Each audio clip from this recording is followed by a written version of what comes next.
Well, good morning, everyone. And once again, welcome to another live this morning. Hope you're having a great start to your day. We appreciate you guys coming on with us, and it's always a treat to have you with us. And Brahim, number one on the hit parade today. Good morning to you. And who's number two here? Is it Mike from Norland? Manette. You're number two, Manette. Good for you. Sandy. And Elaine from St. John's, Newfoundland. Good morning. Mary from Norwich. And Jeanette from our staff. Good morning to you. Fran from Orangeville. Wendy from Markham. And Gary from Bolton. And Cecilia, good morning. Gertie. And Nick from our staff. Micheline, bonjour. And Linda, how are you? Two Lindas in a row. Rosa Morial, how are you? Karen Kincarden. And John, our dear friend from Elgin, Illinois. Dave, how are you? Donna, Parkhill, good morning. Sandy, Minnesota. Bill, and Frances Marie. And Hazel from St. John's, Newfoundland. Ashley, good morning. And Paul, Edmonton, good morning to you. Kathy, Port Perry. And Karen from Peterborough. I didn't see that name. Eva, how are you? And Catherine, good morning. And Kevin, how is you? And Deb, Detroit, Michigan. Yvonne. And Milika. And Nativity, good morning. Couple more. Did I miss you, Nativity? Donna, good morning. And Lise, how are you? Jocelyn from Baxter. And Wendy from Wasaga. And Sue, good morning. Rose from Peterborough. Diane from Thunder Bay, good morning to you guys. Linda, New Brunswick. And Judy. Wow, we got a few from Port Perry this morning. Veronica, how are you? And Karen, good morning. Bonnie, how are you? And Micheline, I already said hello. Peggy, good morning to you. Okay, let's get to the questions. Okay, let's get to the questions. How can you, Sonia is asking, how can you unplug a station tube? Okay, you get plugged up in an ear there. No fun under the sun. Well, look, I mean, if it's been a while, you're asking, is it okay to take a nasal prescription or an antihistamine? That's what they usually use, some kind of antihistamine to unblock. I look, if it's been going on for quite a while, then, you can look at different things. Like if you look at anti-mucus, like in a natural realm, I would be using quercetin. And I've often found if you elevate the nitric oxide with quercetin, so you put Navitol and quercetin together, that can be a really powerful antihistamine, natural antihistamine. You might have a few people on here just saying, here's what I do. I mean, I've had a station tubes blocked up where you're in a plane and you get that real pressure in the ear. But like in terms of long-term eustachian tube, if it's been a long-term, then I would use that natural quercetin and combination with Navitol. The other thing, like you were saying, using an antihistamine, yeah, temporarily, okay? Like be careful with antihistamines, even over-the-counter ones. There's a fair amount of side effects to that. And you don't want to get on that long term at all. If it does it in a few days and then that helps, I got no problem with that. Okay? Now, Sabina, thank you, Sonia, for the question. Sabina, my son-in-law eats EMC. Okay, eggs, meat, and cheese, good for him. Works out. His armpits will soak constantly and nowhere else is sweating. What can you do about this, or what causes that? Well, look, I mean, it's the way he is. Has nothing to do with eating eggs, meat, and cheese or anything like that. It's strictly the way he's built. A lot of people do a lot of sweating. Sometimes it's only in the armpits. And, you know, I hate to use any chemical or whatever to try and stop that. I know there's doctors sometimes will put you on a medication. I don't like that stuff. And, you know, look, I don't think there's any magic to fixing it either, Sabina. I've seen that, I mean, as long as I've been in practice. Some people, they just sweat. Some people get sweating of the hands. And, I mean, it's just, you know, can be embarrassing for them. Or, you know, underarm sweating. I never seen anything, in my opinion at least, that ever fixes that, or any quick fix. There's just nothing. In my opinion, I haven't seen it. If there's something out there that natural that you can do, go for it. Annie, my son was born in 2022. Okay, so he's still a little pup. He got pertussis. Okay, that's no fun, like a whooping cough. And in December of 2022, and due to low oxygen, was on antibiotics and had a febrile seizure, which, look, a baby having a seizure, it's always a scary, scary thing. But if it's due to fever, it's febrile. You know, I've never found that to be a big, big issue. Kids, their temperature can rise crazy, and I wouldn't worry about it too much. Now, what can you do? Well, if you're breastfeeding, mommy, you make sure you're taking, what are we in? We're at the end of 2023, so you probably are finished breastfeeding now. And I'd give a drop of vitamin D. The best is vitamin D. Okay, I like vitamin A too. I wouldn't give the baby vitamin A. You can give baby cod liver oil. Very good for the immune system.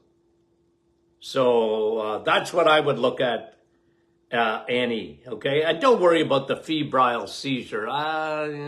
There's no long-term effects of that I have seen.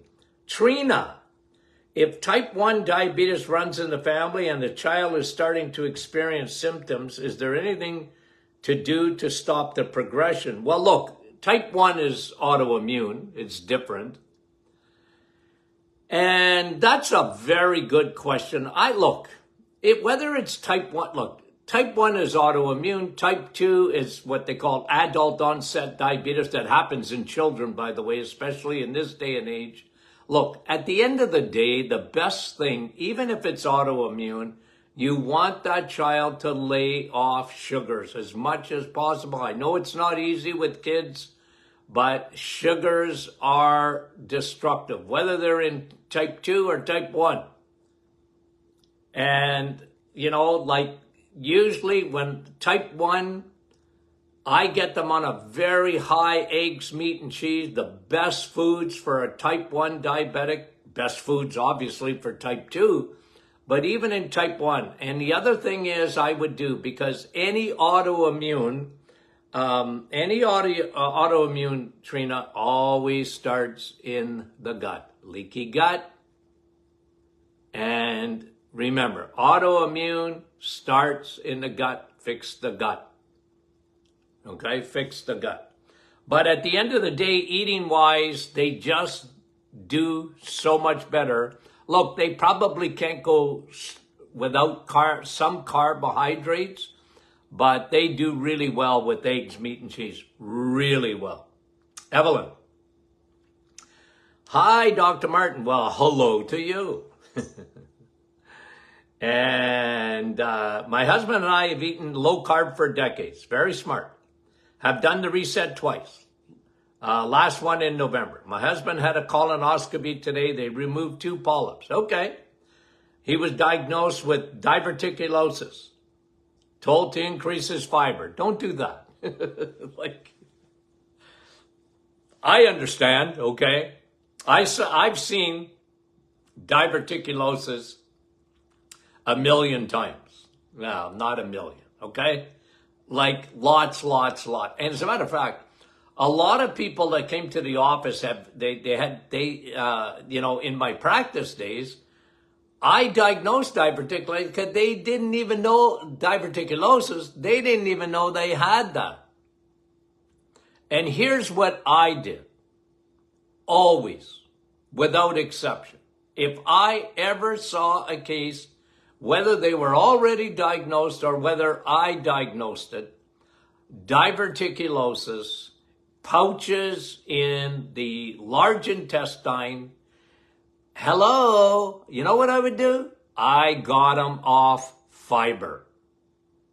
I said, stop, drink water and drink coffee. Best thing you can do for diverticulosis. And you don't want anything get caught up in that intestine, large intestine. Then I would have them on bone broth with the L-glutamine to regenerate the gut. It's amazing. Like, I get it with doctors because they're thinking you got pouches, okay? You got little pouches, and they can get blocked up with feces, and then you can get diverticulitis. I understand what they're thinking. Because they're thinking, well, if you have more fiber, you're going to, take out and eliminate all that feces in there. The opposite is true. You need more water.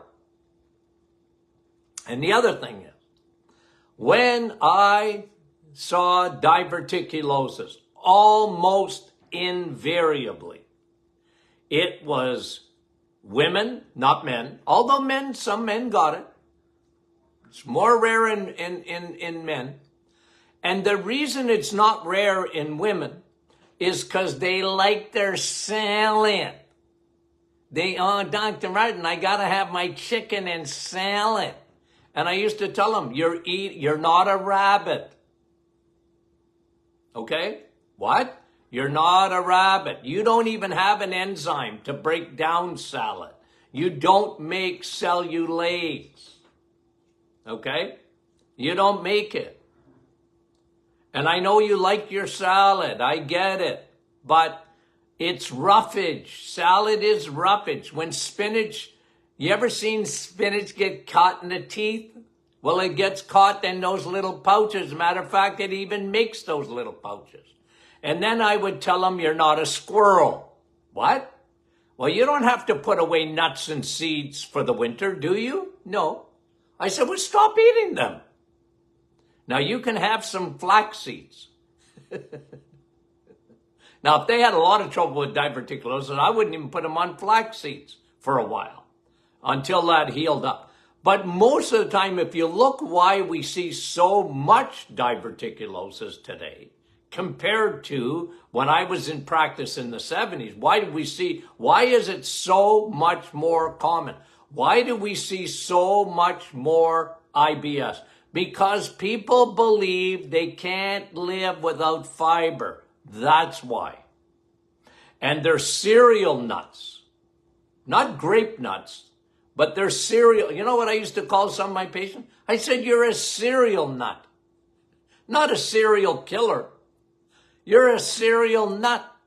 What? Well, you like cereal. Why do you like cereal so much? Well, Dr. Martin, I need my fiber. Fiber's overrated, okay? And look, I know I get a lot of pushback about that, but I'm right. I always say, okay, why do we see so much diabetes today? Hello? Because we're eating 200 pounds of sugar a year, and we're carboholic, right? And why didn't we used to see that before? Why did, diabetes was always around, but why is it an epidemic today? Like, do you need to be a rocket scientist to figure it out? And why are we so much more today? getting diverticulosis. Why are we seeing so much more digestive and IBS things? Why? Why? I'm a why guy. Why is this happening? Well, we bought the lie. Cholesterol bad, fiber good. Cholesterol bad, eggs, meat, and cheese, fiber. You need that. And the world went crazy listening to that stuff. Okay? Anyway, sorry to pontificate, but I get excited. Okay. Sue. And by the way, Evelyn, would you tell your husband that I really am happy that he is a good eater? Okay. And, the fact, look, they saw polyps. He had diverticulosis. Was it bothering him? Without the colonoscopy, did he even know? That's a question, Evelyn, if you want to sort of let me know. I'd like to know whether he had any of those symptoms or not. Okay? Sue. Hi, my name is Sue, and I'm a sugar diabetic type 2. Okay? Hi, Sue. I want to get off meds. Okay? I'm on meds. I'm going to my doctor this week. I will get a complete set of blood work. I am wanting to know what Dr. Martin thinks of taking berberine to help with lowering my numbers. Also, I started putting 1/4 teaspoon of cinnamon, I love cinnamon, in my coffee with a teaspoon of coconut oil and salted butter. I would like to know. Well, look, don't start by coming off your meds. Start, the biggest thing, Sue, is this, okay? The biggest thing. You like eggs? Do you like meat? Do you like cheese? Live on it.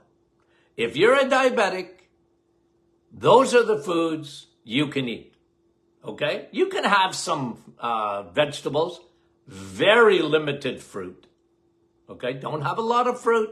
You're a sugar diabetic. I'm glad you wrote that down, by the way, Sue. I'm a type 2 sugar diabetic because that's what you are. So eliminate, it's not moderate, it's eliminate sugar. Eliminate it. You and sugar don't get along. You and carbs don't get along. So when it comes to taking like berberine, insulin balance, cinnamon, I like it. I got no problem with it, but that's not the key. The key is what you put in your mouth every day. Okay? The supplement is good. I got no problem with it. But I'm telling you, at the end of the day, what you got trouble with is food. And so you got to pick the foods that really help. And by the way, the reset started with diabetic patients. I created the reset, the metabolic reset, to lower insulin. I gave it to my diabetic patients. I didn't tell them to come off meds ever. I didn't do that. I said, look, your doctor, I think, will take you off the meds if you can show them that your A1C is down to normal, your blood sugar is doing really well, and get it under control. But I always reminded them, you have an allergy to carbs and sugars. You have an allergy to it. Can't eat it. You don't do well with it. And so don't fool yourself.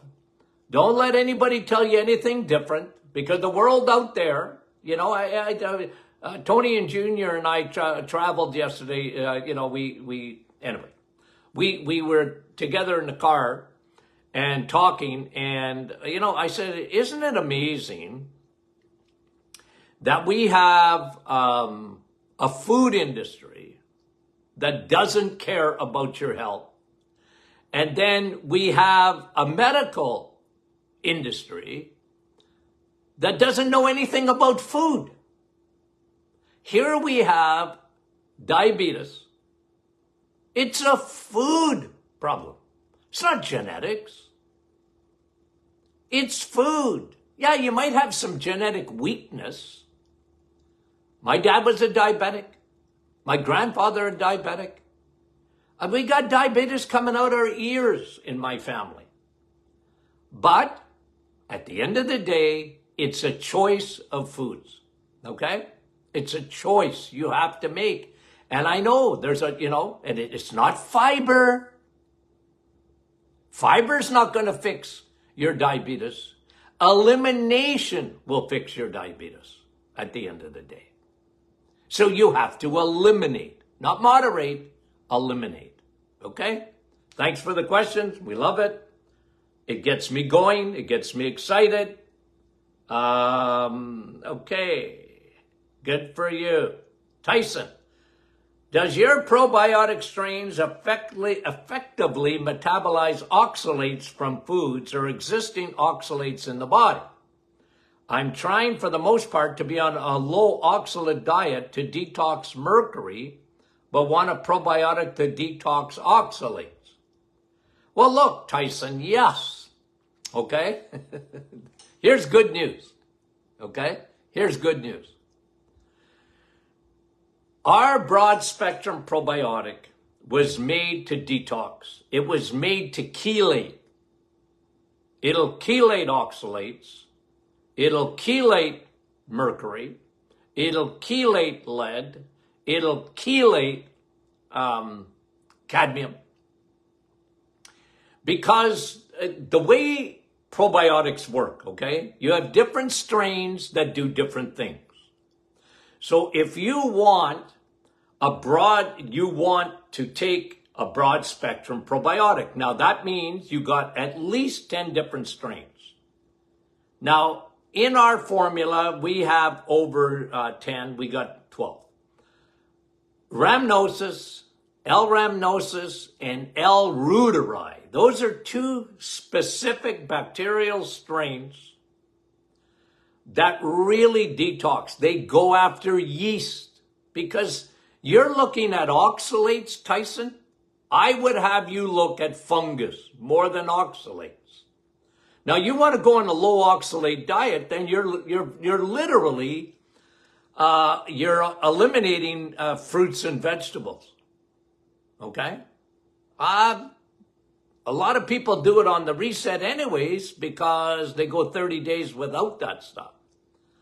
But I'm much bigger on getting rid of yeast, fungus, candida. New study came out yesterday. I was reading it last night on yeast and fungus in the brain of Parkinson's. Now, I knew that before, but this one is even confirming it more. What gets up into the brain? How does that heavy metal get up into the brain? To cross the blood-brain barrier, it must be transported by candida or fungus. That's why I'm so big on leaky gut. That's why I'm so big on fixing the gut so that stuff doesn't get in. If you have oxalates, look, I find oxalates can be very hard on kidneys, bladder, gallbladder. And anyway, thanks for the question, Tyson. I hope I answered it properly for you, okay? Andrew, Merry Christmas. Same to you. Could the doctor please comment on soy? Well, I don't particularly like soy. I don't like soy oil, which is, one of the favorites of my hateful, a favorite of my hateful eight, I call it, okay? The hateful eight of those vegetable oils, canola oil, soy oil, rapeseed oil, grapeseed oil. They're meant for your car, not for you, okay? So, soy I don't particularly like. Okay, I'm not big on soy. I don't mind soy isoflavones, which is an extract. It's different, but I'm not big on soy. Okay, and that's why vegans and vegetarians, they love their soy, but not me. Okay, not me. I like eggs, meat, and cheese. Now, okay, you asked me another question there. Wouldn't flax? No, see, flax, and I get it. I know why they, people comment on flax and say, a lot of people, gurus, say flax isn't good for you because it can elevate your estrogen. No, it's just the opposite of that. Soy elevates estrogen, flax because of lignans. Okay? I know they call it a phytoestrogen, but it's got lignans that block estrogen. That's why I'm always consistent talking about flax seeds. I like flax seeds because they have 100 times more lignans, blockers of estrogen, than soy does. Soy elevates estrogen, flaxseed blocks extra estrogen. Look, ladies, you need estrogen.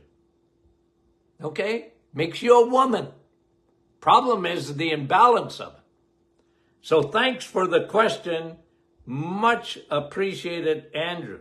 Flax is good, soy not so much. Kelly, for us Canadian people heading to Mexico for a holiday, good for you. You're getting out of Dodge, okay?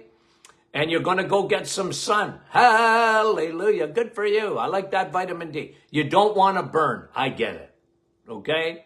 And be very careful. Look, the best, okay? Cover up.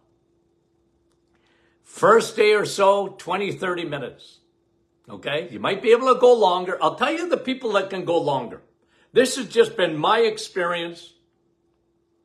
And there's research now showing that what I've been saying for years, I'm right about. You know why people can't get in the sun today near much or burn very rapidly? They're not only carboholics, but they're vegetable oil-olics. You know, they're almost any fast food that you can think of. It's cooked in the wrong oil. Okay? It's cooked in the wrong oil.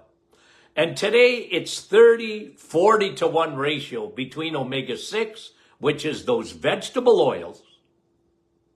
Okay? Like anything in the, excuse me, in the middle aisles of your grocery store, almost everything elevates your omega-6. And the problem is with omega-6 is if you got low omega-3 compared to high omega-6, you got inflammation. And that affects your skin. And now you're much more sensitive to the sun. That has been my experience. People that do the reset find out that you can get into the sun longer. But here's me. Start slow. And look, you can still enjoy the sun, just cover up. Wear a light, long sleeve shirt. Okay, very light material. Cover up, you don't want to burn. Wear a wide brim hat. Okay? And you can still enjoy. You go into the water. I don't like sunscreen, you know. Look, I like coconut oil. Bring some Rivera with you. If you have Rivera, I find that to be very effective. Because it's got pine bark extract and that. But again, internally, I'm big on when you're taking antioxidants like Navitol, your skin is better prepared for the sun. But the biggest detriment is that vegetable oil. I mean it. Okay? But you can put some coconut oil on too. Maybe a little bit of zinc if you really got to protect yourself. Okay? And I get it. You know, you go down, you get in the sun. You haven't seen the sun in months and months and months, and now you're in it and you want to enjoy it. I want you to enjoy it too. Just don't burn in the sun. Okay? Okay. Rafaela. I think I said that right. Rafaela or Rafaela. Is there anything that can help fix a twisted gallbladder? Well, listen, I'm going to say something. I have never, in my 50 years, heard of a twisted gallbladder. I've heard of where the duck gets caught, a stone gets caught, and you got sludge in your gallbladder. But I can't say I've ever heard of a twisted one. But if you have that, like, you got to be careful if it's actually twisted or whatever, because I'm always worried. I never worry as much about the gallbladder is what I worry about if you get a stone between the gallbladder and the pancreas, and that gets lodged in that duct there. That can be serious business. Twisted one, I need more. Time to time, it makes her feel sick. I don't know what a twist, I mean it. Somebody tell me, I just haven't heard of a twisted gallbladder. Is the duct blocked? Give me more information. I'll give you a better answer, Rafaela. One thing I always say about gallbladder, by the way, this is very, very helpful over the years. Okay? Remember, gallbladder is a little reservoir. Use it or lose it. People that have gallbladder problems because they didn't use it. They don't eat enough fat, okay? And eating the wrong fat's no good either. The wrong fat is that, like I just talked about, all those foods that are made in that stupid oil that's meant for your car, okay? One. The other thing is I really find helpful for gallbladder, don't eat at night. It's amazing what happens. The people have trouble with their gallbladder if they stop eating at night. No snacks. And if they can eat within the window and go 14 hours, 16 hours, or whatever without food, it really helps the gallbladder. Okay? Thank you. And I would take a little bit of lubrication oil. Like a little bit of either coconut oil or olive oil too. I find that lubricates. Don't too much of it. But anyway, Rafaela, give me some more information on there. Sylvie, can a reset cause an inflamed lymph node that is tender hurts? I'm told it's a reactive lymphadenopathy via ultrasound. No, I mean, it shouldn't cause it. Your lymph nodes can get swollen, usually because you have an infection. I guess it's possible that you're detoxing and your lymph nodes are helping you to detox and one of them's become swollen. I never worry too much about lymph nodes swelling up, especially if it's just temporary. But no, I wouldn't say that, Sylvie, that it came from, it's just coincidence, okay? That the reset doesn't do it. We've had tens of thousands of people doing the reset, and I can't say that I've ever heard that. Okay, Patricia, do you think we should ask for a lipoprotein to be checked and having blood work done? No. Look, okay, I'm just going to say this, okay, and don't, look, you know I'm opinionated, so I'm going to say it. When you get your blood work done and you want to look at your lipid profile, what am I interested in? I want to know what your triglycerides are and your HDL. I'm telling you this, lipoprotein A, lipoprotein B, it's, in my opinion, is just another way to get people on medication when they don't need it. Okay? Because lipoprotein, that's not giving you a heart. I'll tell you what gives you a heart attack. I'll tell you what really increases your risk of stroke. If you have high triglycerides and low HDL cholesterol, that's the best indicator ratio of all of the cardio profile. I say it, and then inflammation, CRP, C-reactive protein. But guys, that's why I'm always interested in triglycerides, and you want your HDL to be at least equal with your triglycerides, but even better if your HDL is high and your triglycerides are low. Anything else, guys, to me, is a smokescreen. It's a smokescreen to get people on medication. You want to send me your lipoprotein? I don't care. I don't care. Should I be taking bile salt for my pancreatitis? No, I take digestive enzymes and lay off the sugar. Pancreatitis, no sugar, no carbs. Now your pancreas is going to get a holiday. You have pancreatitis, which can be very serious, by the way. Okay? Very serious pancreatitis. It can kill you because that pancreas cuts out and don't work properly. You're in deep trouble.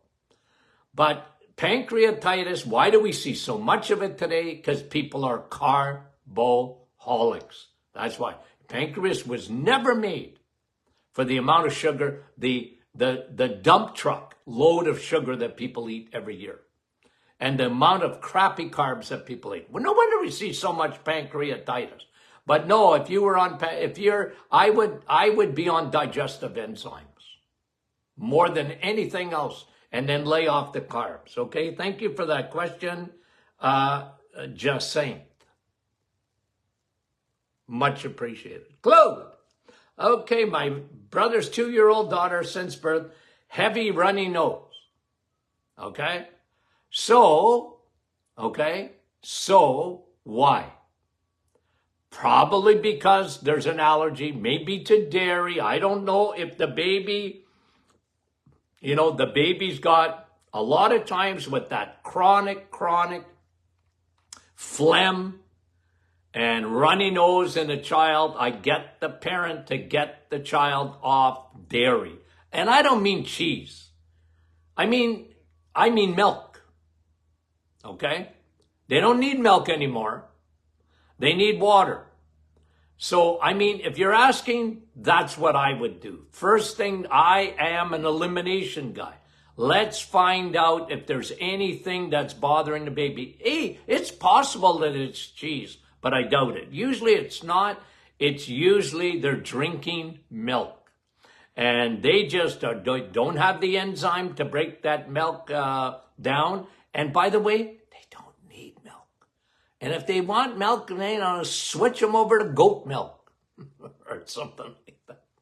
If you could get whole milk from the cow in the backyard, I bet you there wouldn't be any allergy at all. But that's what I'm suspicious of. Yes, they want to remove the tonsil, but at the end of the day, I don't think it's the tonsil. There's something bothering that baby. Why are the tonsils so inflamed? Anywho, I always try and go back to the root cause. Okay, thank you so much, Claude, for the question. I would have that baby on probiotics too. Okay, Bonnie, we know someone suffering from calcification in the tendons of the shoulders, like, they lift their shoulders. And they got crepitus. That's the cracking sound or whatever. Yeah, maybe calcification. You can have those in your tendons. You can have that in the joint. You can have that in your knee joints. You can have it in your hands. You can have vitamin. You're asking about vitamin K2 as a supplement. Not for that. Vitamin K2 takes calcium out of your blood. That's different. So when you have a piece of cheese, it's got vitamin K2. It takes calcium and puts it in your bones. You don't want calcium in your joint, in your tendons, right? But that is more, you need therapy. I like if we can ever get our inflammation formula back. It was so good for that. And I like curcumin. But not vitamin K2, not for that calcium in the tendons, okay? If it's in the blood, yes, okay? You want to get rid of plaque. That can be very, very helpful. Thank you, Bonnie. I appreciate the question. And listen to this. It's the last one. Deborah, my husband takes 5,000 micrograms of B12, and it has helped a little with his ringing in his ears. Yeah, get him on Navital too. What else? Because Navital, what it does, okay, I'm big on B12. Anything with nerve, anything nerve root, I'm a big B12 guy. Okay, a lot of times I combine it with Navital because what Navital does, along with B12, it elevates nitric oxide. Vitamin D elevates nitric oxide. Anything that will open up those blood vessels into the middle ear can be helpful in ringing in the ear. Here's the other one that I found in tinnitus or whatever, often a sign, worth checking, not always, often a sign that that patient has insulin resistance. Their cells are resistant to insulin, and when they do the reset, they find their tinnitus is better. All of the above, look at those things, okay? Guys, have I told you lately that I love you guys, okay? Now this is the last program, I think. Yes, it is, before Christmas. Guys, to my audience that's listening to me right now, watching me right now, Merry Christmas to you guys, okay? To your families. You have no idea how much we appreciate your support here at the Martin Clinic. So on behalf of my staff, on behalf of Tony Jr., Doc Jr., okay, and all of our family here at the Martin Clinic, to your families, we're saying Merry Christmas. We love you, okay? I mean it. And you guys have a great time with your family. And remember, Jesus is the reason for the season. I tell that to people all the time, okay? We love you guys, and we'll talk to you soon.